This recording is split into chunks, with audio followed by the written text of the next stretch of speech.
Algebra problem. A number is added to 3 times itself, then 11 is added. The final result is 83. What is the number?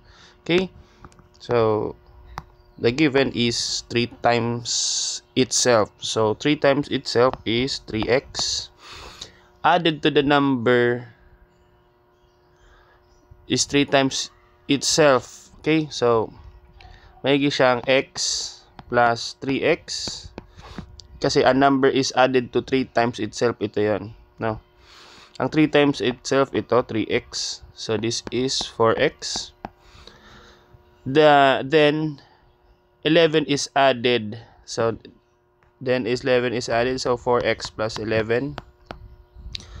So, final result is 83. So, the equation will be 4x plus 11 is equals to 83. Okay? Step 2, solve for x. So, x, subtract both sides, 11. So, may siyang,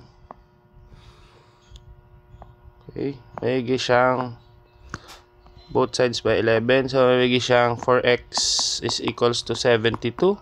So, divide both sides by 4. So, x will be 18. Okay? So, the number is 18. Okay, guys. Thank you guys for watching. See you again. Thank you.